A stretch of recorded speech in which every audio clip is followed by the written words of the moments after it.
Is all our company here? You are best to call them generally, man by man, according to the script. Here's the scroll of every man's name, which is thought to fit through all Athens to play in our interlude before the Duke and Duchess on his wedding day at night. First, good Peter Quince, say what the play treats, then read the names of the actors, and so grow on to a point. Mary, our play, is the most famous comedy, most lamentable comedy, the most cruel death of Pyramus and Thisbe. A very good piece of work, I assure you, and Mary. Now, good Peter Quince, call forth your actors by the scroll. Masters, spread yourselves. Answer as I call you. Nick Bottom, the weaver. Ready, name off what part I am for. You, Nick Bottom, are set down for Pyramus. What is Pyramus? A lover or a tyrant? A lover that kills himself most gallantly for love. That will ask for some tears in the true performing of it. If I do it, let the audience look to their eyes. I will move storms. I will condole in some measure. To rest yet, my chief humor is for a tyrant. I could play Heracles rarely, or a part to tear a cat in, to make the splitting, the raging rocks and shivering shocks shall break the locks of prison gates, and Phoebus' car shall shine from far, and make and mar the foolish fates.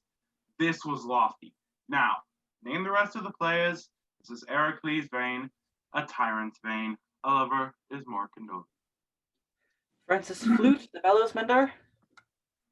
You must take Thisbe on you. Here, Peter Quince. You must take Thisbe on you. What is Thisbe, a wandering knight? It is the lady that Pyramus must love. Nay, faith. Let me not play a woman. I have a beard coming. That is all one. You shall play it in a mask, and you may speak as small as you will.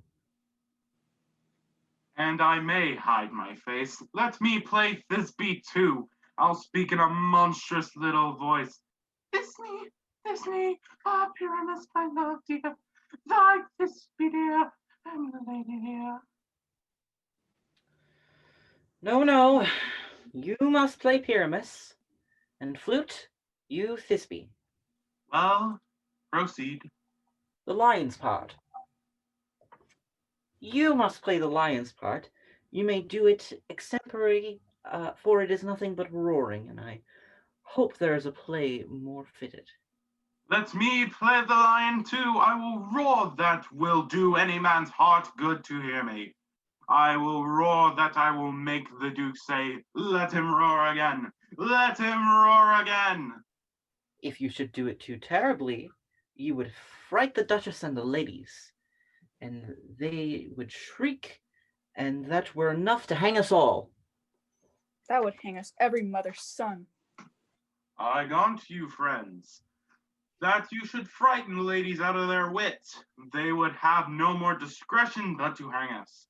But I will aggravate my voice so that I will roar as gently as any sucking dove. I will roar and twir any nightingale. You will play no part but Pyramus, for Pyramus is a sweet-faced man, a proper man, as one shall see in a summer's day, a most lovely gentleman-like man. Therefore you must play Pyramus, and you the lion's part. Well, I will undertake it.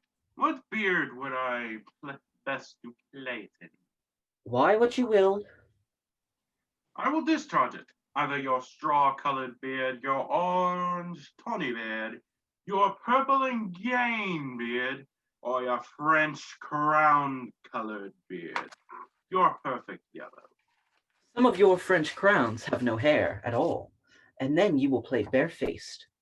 But masters, here are your parts, and I am to entreat you, request you, and desire you to calm them by tomorrow night and meet me in the palace wood, a mile without the town, by moonlight, where there we will rehearse.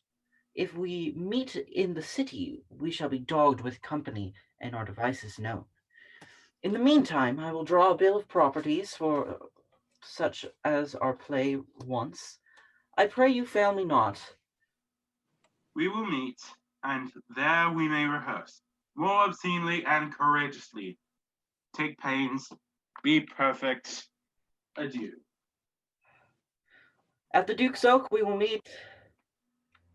How now, spirit? Whither wander you?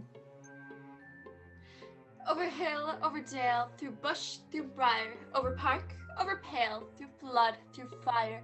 I do wander everywhere, swifter than the moon's sphere. The king doth keep his revels here tonight. Take heed the queen come not within his sight. For Oberon is passing fell and wrath, because that she, as her attendant, hath a lovely boy stolen from an Indian king. She never had so sweet a changeling, and jealous Oberon would have the child knight of his train, to trace the forests wild, but she, perforce, withholds the loved boy, crowns him with flowers, and makes him all her joy. And now they never meet in grove or green, by fountain clear or spangled starlight sheen, but they do square that all their elves for fear creep into acorn cups and hide them there. Either I mistake your shape, and am making quite, or else you might be that shrewd and avis sprite, called Robin Goodfellow. Are you not he that fights the maidens of the Villagree?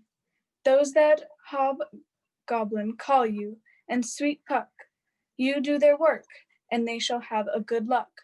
Are you not he? Thou speak'st aright. I'm that merry wanderer of the night. I jest to Oberon and make him smile, when I a fat and bean-fed horse beguile, neighing in likeness of a silly foal, and sometime lurk I in a gossip's bowl, in very likeness of a roasted crab, and when she drinks against her lips I bob, and on her withered dewlap pour the ale, the wisest aunt telling the saddest tale. Sometime for 3-foot stool mistaketh me, then slip I from her bum, down topples she, and Taylor cries and falls into a cough, and then the whole choir hold their hips and laugh, and waxen in their mirth, and knees and swear a merry hour was never wasted there. But room, fairy, here comes Oberon. Ill met by moonlight, proud Titania. What, jealous, Oberon? Fairy, skip hence. I have forsworn his bed and company. Tarry, rash wanton, am not I thy lord? Then I must be thy lady, but I know, when thou wast stolen away from fairyland in the shape of corn, say all day, playing on the pipes of corn, and versing love to amorous Bedelia, why art thou here, come from the farthest deep of India? But that forsooth, that bouncing Amazon, your busked mistress, and your warrior love, to Theseus must be wedded, and you come to give their bed joy and prosperity. How canst thou thus for shame, Titania, glance at my credit with Hippolyta, knowing I know thy love to Theseus? Dost thou not lead him through the glimmering night from Perigenia, whom he ravished, and make him with fair eagles break his faith with Ariadne and Utopia? These are the forgeries of jealousy, and never since the middle summer spring met we on hill, in dale, forest, or mead, by paved fountain or by rushy brook, to dance our ringlets to the whistling wind. But with thy brows thou hast disturbed our sport. Therefore the winds, piping to us in vain, as in revenge, have sucked up from the sea contagious fogs, which falling in the land, hath every petty river made so proud, that they have overborne their continents. And through their distemper we see the seasons alter, the spring, the summer, the childing autumn, angry winter, change their wonted liveries in the mazed world. By their increase now knows not which is which, and the same progeny of evils comes from our debate, from our dissension. We are their parents in original. Do you amend it then? It lies in you. Why should Titania cross her Oberon? I do but beg a little changeling boy to be my henchman. Set your heart at rest. The fairyland buys not the child of me. His mother was a voistress of my order. and in the spiced Indian air by night. Full often hath she gossiped by my side, and sat with me on Neptune's yellow sands, marking them and burnt traders on the flood. When we have laughed to see the sails conceive, and grow big-bellied with the wanton wind, but she was pretty with swimming gait, following her womb, then rich with my young squire, imitate and sail upon the land, to fetch me trifles and return again, as from a voyage rich with merchandise, but she being mortal, of that boy did die. For her sake I do rear up her boy, for her sake I will not part with him. How long in this wood intend you stay? Perchance till after Theseus' wedding day. If you will patiently dance in our round, and not see our moonlight revels, go with us. If not, shun me, and I will spare your haunts. Give me that boy, and I will go with thee. Not for thy fairy kingdom. Fairies away! We shall tie him down right if I longer stay. My gentle Puck, come hither. Thou rememberest since once I sat upon a promontory, and heard a mermaid on a dolphin's back, uttering such dulcet and harmonious breath, that the rude sea grew civil at her song, and certain stars shot madly from their spheres to hear the sea maid's music. I remember. That very time I say, but thou couldst not, flying between the cold moon and the earth. Cupid all armed, a certain aim he took, at a fair vestal thrown by the west, and loosed his love shaft smartly from his bow, as it should pierce 100,000 hearts. But I might see young Cupid's fiery shaft, quenched in the chaste beams of the watery moon, and the imperial votress passed on in maiden meditation, fancy free, yet marked I where the bolt of Cupid fell. It fell upon a little western flower, before milk white, now purple with love's wound, and maidens call it love and idleness. Fetch me that flower, the herb I showed thee once. The juice of it, on sleeping eyelids laid, will make a man or woman madly dote upon the next live creature that it sees. Fetch me this herb, and thou be here again, ere the Leviathan can swim a league. I'll put a girdle about the earth in 40 minutes. Having once this juice, I'll watch Titania when she is asleep, and drop the liquor of it in her eyes. The next thing when she waking looks upon, be it lion, bear, or wolf, or bull, on meddling monkey, or on busy ape, she shall pursue it with the soul of love, and ere I take this charm off from her sight, as I can take it with another herb, I'll make her render up her page to me. Hast thou the flower there? Welcome, wanderer. Aye, there it is. I pray thee give it me. I know a bank where the wild thyme blows, where the ox slips and the nodding violet grows. There sleeps Titania some time of the night, lulled in these flowers with dances and delight. And with the juice of this I'll streak her eyes and make her full of hateful fantasies. Come, now a roundel, and a fairy song. Then for the third part of a minute hence, some to kill cankers in the musk rosebuds, and some keep back the clamorous owl that nightly hoots and wonders at our quaint spirits. Sing me now asleep, and then to your offices, and let me rest. Hence away, now all is well. One aloof stands sentinel. What thou seest when thou dost wake, do it for thy true love take. Love and languish for his sake. Be it ounce, or cat, or bear, pard, or boar with bristled hair, and thy eye that shall appear when thou wakest, it is thy dear. Wake when some vile thing is near. Are we all met? Pat, pat, and here's a marvelous, convenient place for our rehearsal. This green plot shall be our stage, this hawthorn brake our tiring house, and we will do it in action as we will do it before the Duke. Peter Quinn. What say you, Bully Bottom? There are things in this comedy of Pyramus and Thisbe that will never please. First, Pyramus must draw a sword to kill himself, which the ladies cannot abide. How answers you that? I believe we must leave all the killing out in the end. Not a whit. I have a device that will make all well. Write me a prologue, and let the prologue seem to say, we will do no harm with our swords, and that Pyramus is not killed indeed. For,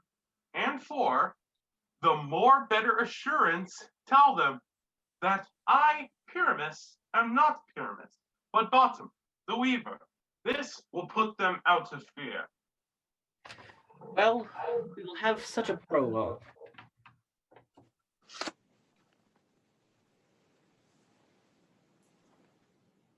Will not the ladies be afeard of the lion? I fear, I promise you. Masters, you ought to consider with yourselves. Bring in, God shield us, a lion among ladies. It is a most dreadful thing, for there is not a more fearful wild soul than your lion living. And we ought to look to it. Therefore, another prologue must tell that they are not a lion. Nay, you must name his name, and half his face must be seen through the lion's neck, and he himself must speak through saying thus, or the same defect. Ladies, or fair ladies, I would wish you, or I would request you, or I would entreat you, not to fear, not to tremble, my life for yours. If you think I come hither as a lion, it were pity of my life. No, I am no such thing. I am a man, as other men are there indeed. Let him name his name, and let them plainly he is Rory. Well, it shall be so. But there is two hard things that is, to bring in the moonlight into the chamber, for Pyramus and Thisbe meet by moonlight. Doth the moon shine that night we play our play? a calendar. Look in the almanac. Find out moonshine.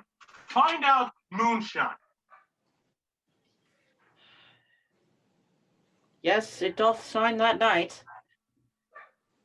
Why, then may you leave a casement of the great chamber window, where we play, open, and the moon may shine in at the casement. Aye, or else one must come in with a bush of thorns and a lanthorn, and say that he comes to disfigure or to present the person of moonshine. Then there is another thing. We must have a wall in the great chamber, for Pyramus and Thisbe, says the story, did talk through the chink of a wall. You can never bring in a wall. What say you, Bottom? Some man or other must present wall, and let him have some plaster, or some loam, or some rough cast about him, to signify wall, or let him hold his fingers thus, and through the cranny shall Pyramus and Thisbe whisper. That may be, then all is well. Come sit down, every mother's son, and rehearse your parts. Pyramus, you begin. When you have spoken your speech, and enter into that break, and so every one according to his cue. What hempen homespuns have we swaggering here, so near the cradle of the fairy queen? What, a play, Tord? I'll be an auditor, an actor too, perhaps, if I see cause. Speak, Pyramus. Thisbe, stand forth. This be the flowers of odious sabres.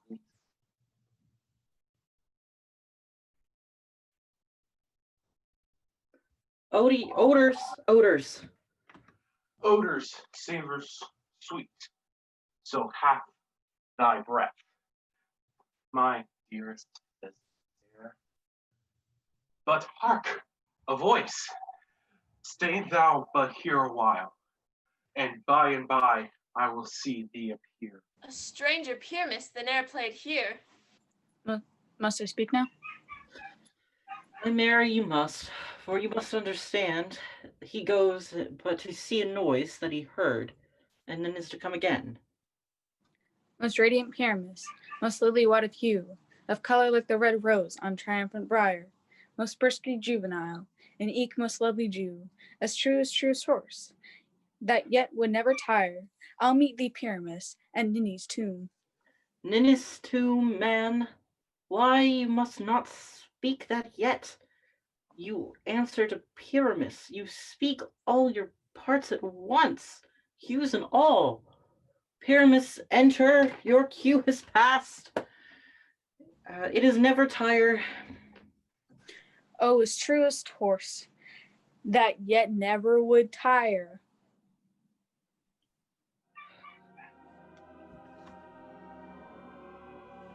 If I were fair, Thisbe, I were only thine. Oh, monstrous, oh, strange. We are haunted. Great masters, fly masters, help. I'll follow you, I'll lead you about around, through bag, through bush, through brake, through briar. Sometime a horse I'll be, sometime a hound, a hog, a headless bear, sometime a fire, and neigh, and bark, and grunt, and roar, and burn, like horse, hound, hog, bear, fire at every turn. Why do they run away?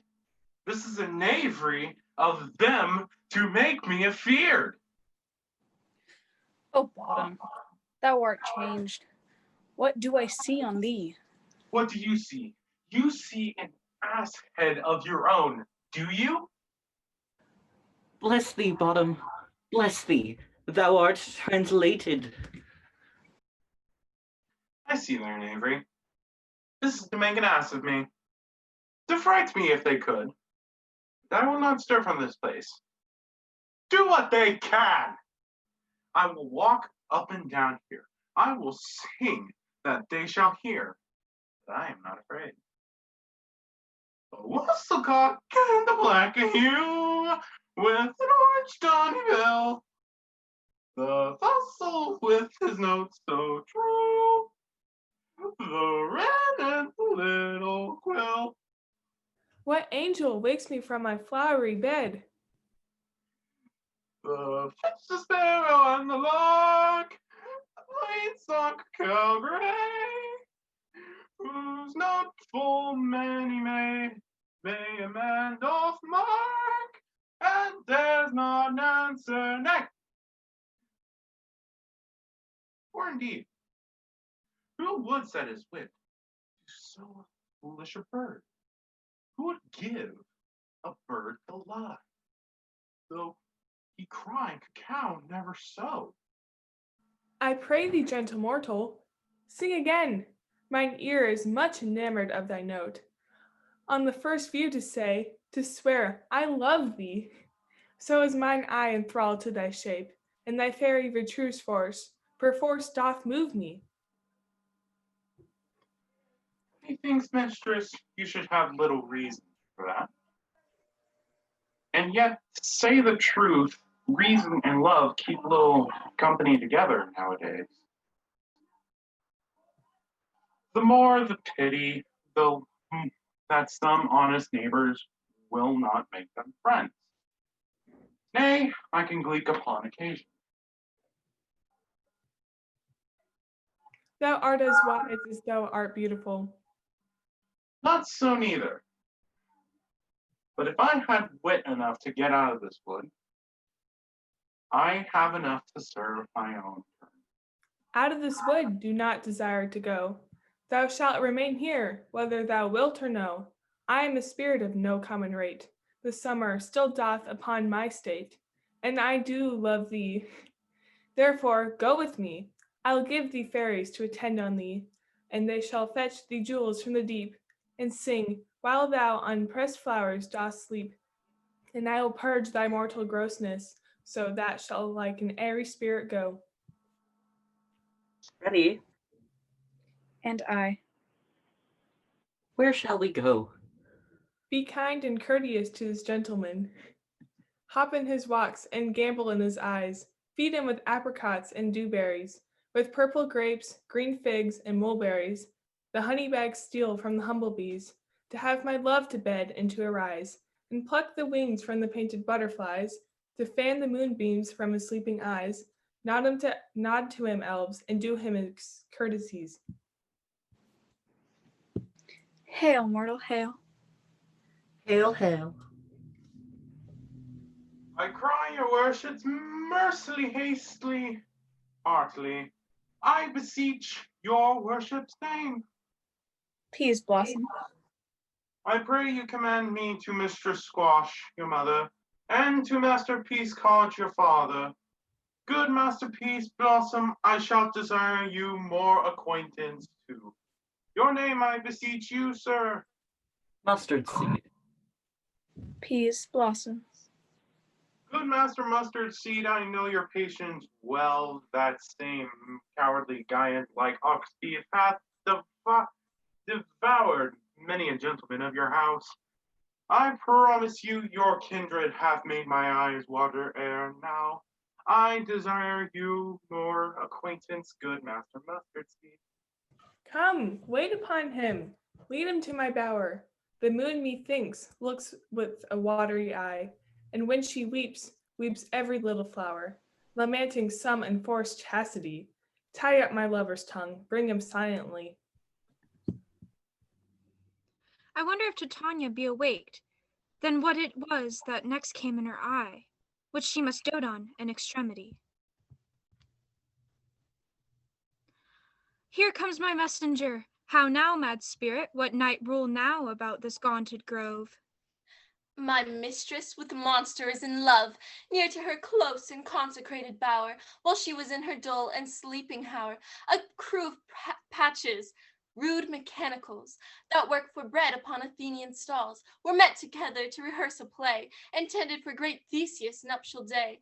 The shallowest thick-skin of that barren sort, who pure mispresented in their sport, forsook his scene and entered in a break. When I did him at this advantage take, an ass knoll I fixed on his head.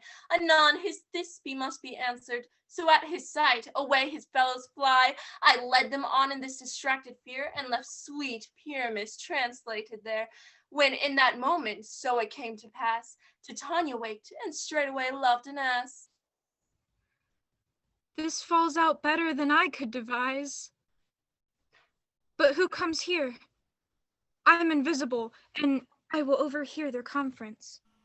Come, sit thee down upon this flowery bed, while I thy amiable cheeks do coy, and stick musk roses in thy sleek smooth head, and kiss thy fair large ears, my gentle joy. Where's Peace Blossom? Ready. Monsieur Peace Blossom, good monsieur, get your weapons in your hand. And kill me a red-hipped humblebee on top of a thistle. And good monsieur, bring me the honey bag. Don't fret yourself too much in the action. Monsieur and good monsieur, have a care the honey bags break not. I would loth to have yon overflow with a honey bag, senor. Where, Monsieur Mustard Seed? Ready?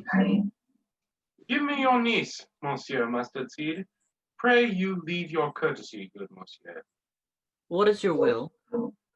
Nothing good, monsieur, but to help peace blossom to scratch.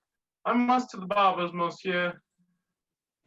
For me thinks I am marvelous, Harry, about the face. And I am such a tender ass, if my hair do but tickle me, I must scratch. What, wilt thou hear some music, my sweet love? I have a reasonable good ear in music. Let us have the tongue and the bone. Or say, sweet love, what thou desirest to eat? Truly a peck of provender. I could munch your good dry oats. Methinks I have a great desire to a bottle of hay. Good hay. Sweet hay hath no fellow. I have a venturous fairy that shall seek the squirrel's hoard and fetch thee new nuts. I had rather have a handful or two of dried peas. But I pray you let none of your people stir me. I have an exposition of sleep come upon me. Sleep thou, and I will wind thee in my arms. Fairies be gone, and be always away. So doth the woodbine, the sweet honeysuckle, gently entwist the female ivy so, and wrings the barky fingers of the elm. Oh, how I love thee! How I dote on thee!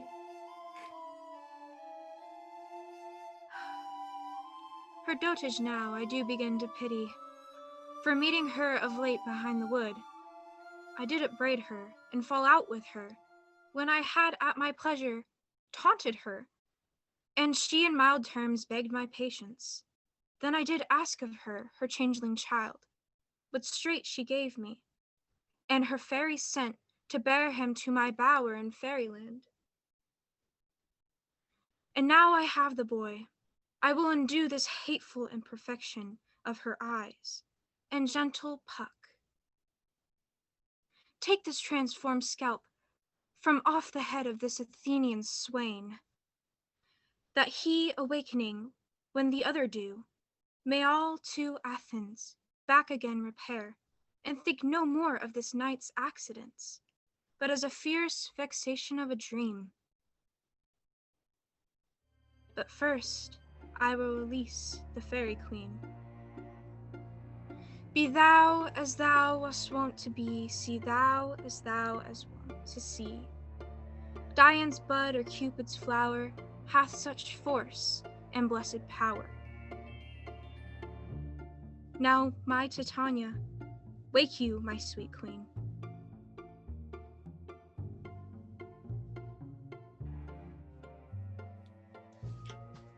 My Oberon, what visions have I seen? Methought I was enamored of an ass. There lies your love. How came these things to pass? Oh, how my eyes doth loathe this visage now. Silence a while. Robin, take off his head. Titania, music call. And strike more dead. Then come on, sleep. Of all these, find the sense. Music, oh music, such as charmeth sleep. When thou wakest, with thine own fool's eyes peep. Sound, music. Come, my queen, take hands with me, and rock the ground whereon these sleepers be. And thou and I are new in amity, and will tomorrow midnight solemnly dance in the Duke, Theseus' house triumphantly, and best it to all fair posterity. There shall the pairs of faithful lovers be, wedded with Theseus in all jollity. Fairy king, attend and mark. I do hear the morning lark.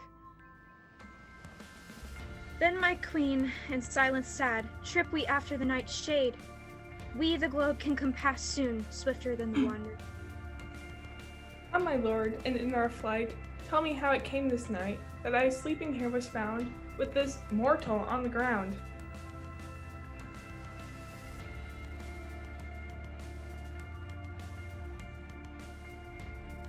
When may you come? Call me and I won't answer.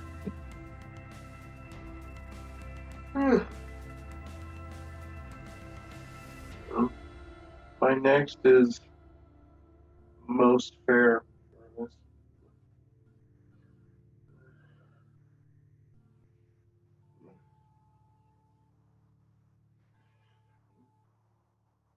Hey ho, Peter Quince, flute the bellows mender. God's my life, stolen hence and left me asleep. I had a most rare vision. I had a dream, past the wit of man to say what the dream it was. Man is but an ass. If he go about and expound this dream, he thought I was. There is no man can tell what methought I was, and methought I had.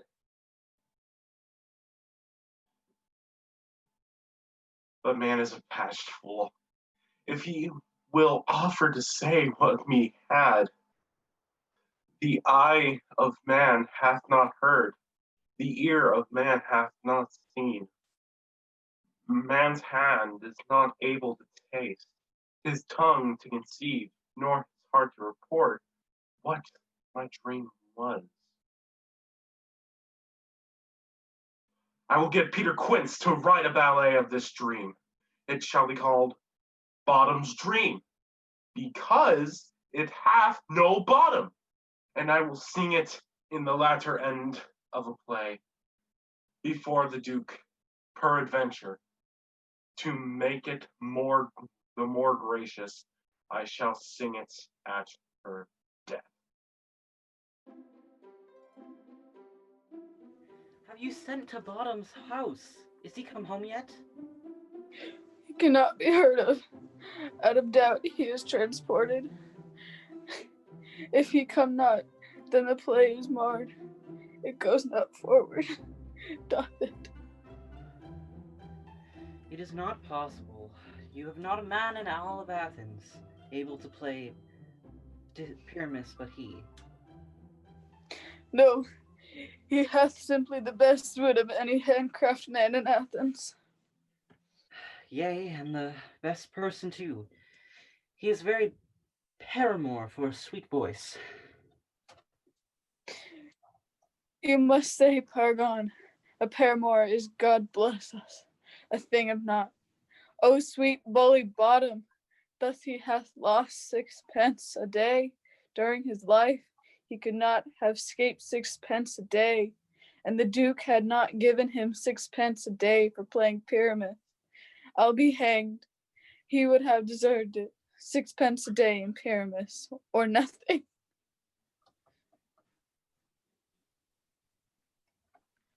Where are these lads? Where are these hearts? Bottom! O most courageous day! O most happy hour!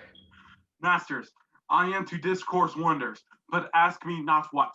For if I tell you, I am no true Athenian, and I will tell you everything as it fell out. Let us hear, sweet Bottom.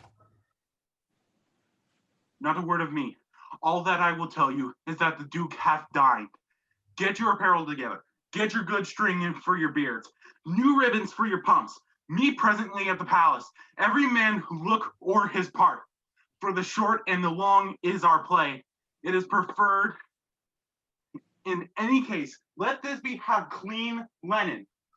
And let not him play that plays the lion. Pare his nails, for they shall hang out for the lion's claws. And most dear actors, eat no onions nor garlic, for we are to utter sweet breath. I do not doubt, but to hear them say it is a sweet comedy. No more words. Away, go away.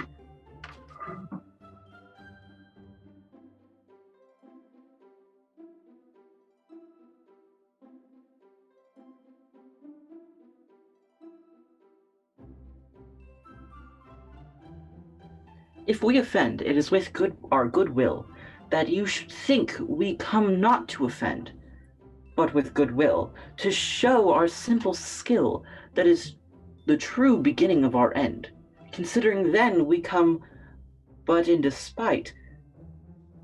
We do not come as minding to content you. Our true intent is all for your delight. We are not here that you should here repent you. The actors are at hand, and by their show you shall know all that you are like to know. This fellow not stand upon points. He hath rid his prologue like a rough colt. He knows not the stop. A good moral, my lord. It is not enough to speak, but to speak true. Indeed, he hath played on his prologue, like a child on a recorder, a sound but not in government. His speech was like a tangled chain, nothing impaired, but all disordered. Who is next? Gentles, perchance you wonder at this show, but wonder on, till truth make all things plain. This man is Pyramus. If you'd like to know, this beauteous lady is Thisbe.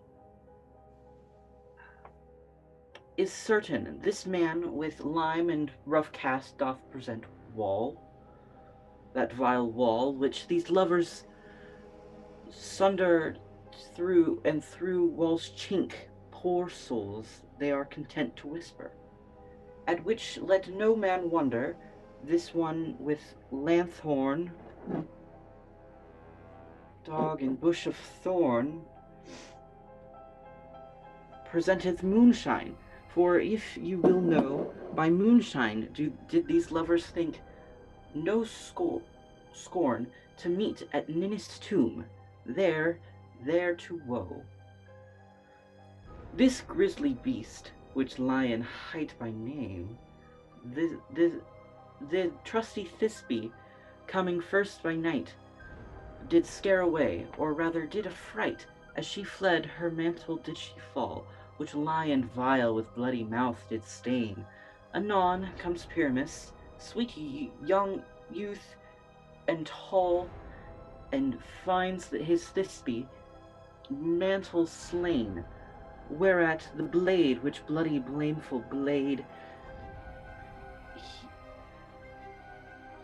he bravely broached his boiling bloody breast, and Thisbe, tearing in mulberry shade, his dagger drew and died.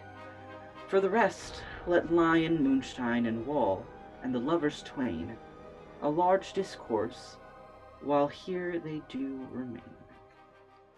I wonder if the lion be to speak. No wonder, my lord. One lion may when many asses do. In this same interlude, it doth befall that this one, Peter Quince by name, present a wall, and such a wall as I would have you think had crannied a hole or chink, through which the lovers Pyramus and Thisbe did whisper, often very secretly. This rough cast and stone doth show that I am the same wall. The truth is so, and this cranny is right and sinister, through which the fearful lovers are to whisper. Would you desire lime and hair to speak better? It is the wittiest partition that ever I heard discourse, my lord. O grim-looked night, O hue with so black, O night whichever art, when day is not. O night, alack, alack, alack. I fear my Thisbe's promise is forgot. And thou, O wall, a sweet, lovely wall, show me thy cheek, to think through with mine eye. Then courteous wall, will Jove shield thee well for this. But what I see? No, Thisbe, do I see? O wicked wall, though whom I see no bliss, cursed be thy stones for thus to see. This wall, methinks, being sensible, should curse again. No, in truth, sir, he should not, deceiving me in Thisbe's cue. She is to enter, and I am to spy on her through the wall. You shall see it will fall. But, as I told you, yonder she comes. O wall, full often hast thou heard my moans, for parting my fair Pyramus and me. My cherry lips have often kissed thy stones with lime and hair knit up in thee. I see a voice. Now I will to the chink. You spy, and I can hear my Thisbe's face. Thisbe? My love thou art, my love I think. Think what thou wilt. I am thy lover's grace. And I am like Lymander. I trust you still. And like Helen till the fates me kill. Not Shapeless, to Procreus was so true. As shapeless to Prosus I to you. Oh, kiss me through the wall of this vile wall. I kiss the wall's hole, not your lips at all. Wilt thou at Ninus' tomb meet me straightway? Tide life, tide death, I come without delay. Now is the moral down between the neighbors. No remedy, my lord, when walls are so willful to hear without warning. This is the silliest stuff that e'er I heard. The best and the kind are but shadows, and the worst are no worse, if imagine amend them. It must be your imagination then, and not theirs. If we imagine no worse of them than they of themselves, they may pass for excellent men. Here come two noble beasts, and a man and a lion. You ladies, who gentle hearts do fear the smallest monstrous mouse that creeps on the floor, may now perchance both quake and tremble here, when lion rough in wildest rage doth roar. Then know that they, one Rory, and the lion fell, nor else no lion's dame. For if they should as lion come and strafe into this place, 'twere pity on their life. Ah, very gentle beasts, and of good conscience. The very best at a beast, my lord, that e'er I saw. This lion is a very fox for his valor. This lanthorn doth the horned moon present. He should have worn the horns on his head. This lanthorn doth the horned moon present. Himself, the man in the moon, doth seem to be. This is the greatest error of all the rest. The man should be put into the lanthorn. How is it else the man in the moon? I am weary of this moon, which she would change. It appears by his small light of discretion that he is the wane, but yet in courtesy and all reason we must stay the time. Proceed, moon. All that I have to say is to tell you that the lanthorn is the moon, him the man in the moon, this thorn bush his thorn bush, and this dog his dog. Why all these should be in the lanthorn, for they are in the moon. Silence, here comes Thisbe. This is old Ninus' tomb. Where is my love? And so the lion vanished. Well roared, lion. Well run, Thisbe. Well shone, moon. Truly the moon shines with a good grace. Well moused, lion. And then came Pyramus. Sweet moon, I thank thee for thy sunny beams. I thank thee, moon, for shining now so bright. For be thy gracious golden glittering beams. I trust to taste the truest.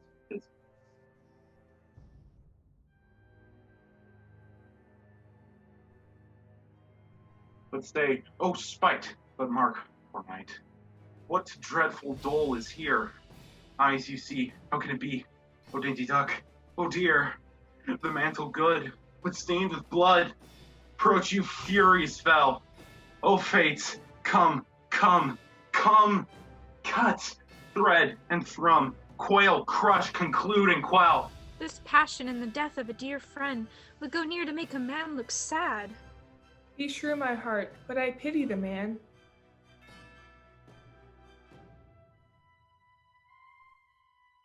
Wherefore, nature, didst thou lion's frame? Since lion viled hath here deflowered my dear, which is, no, which is the Paris dame that lived, that loved, that liked, that looked with cheer. Come tears, confound, out sword, and wound, and wound. The path of Pyramus. I, that left path, where heart doth hop. Thus die I, thus. Now I am dead. Now I am fled. My soul is in the sky. Tongue, lose thy light. Moon, take thy flight. Now, die.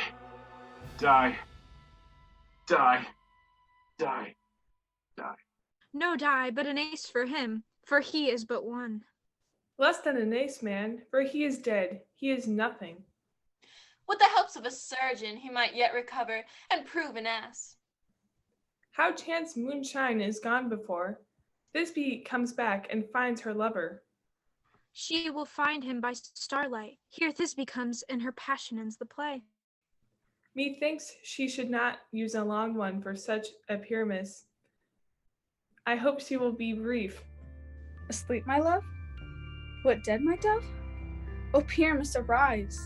Speak, speak! Quite dumb. Dead? Dead? A tomb must cover thy sweet eyes. These lily lips, this cherry nose, these yellow cowslip cheeks are gone, are gone.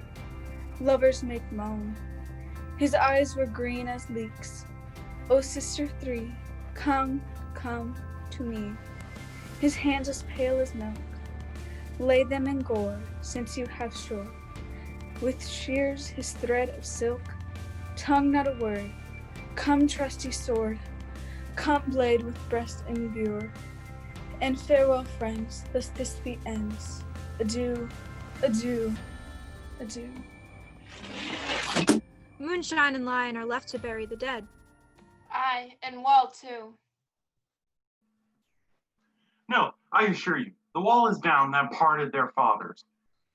Will it please you to see the epilogue, or hear a Burgon mask dance between our two company? No epilogue, I pray you, for your play needs no excuse, never excuse, for when the players are all dead, there need none to be blamed. Let your epilogue alone. The iron tongue of midnight hath hold 12.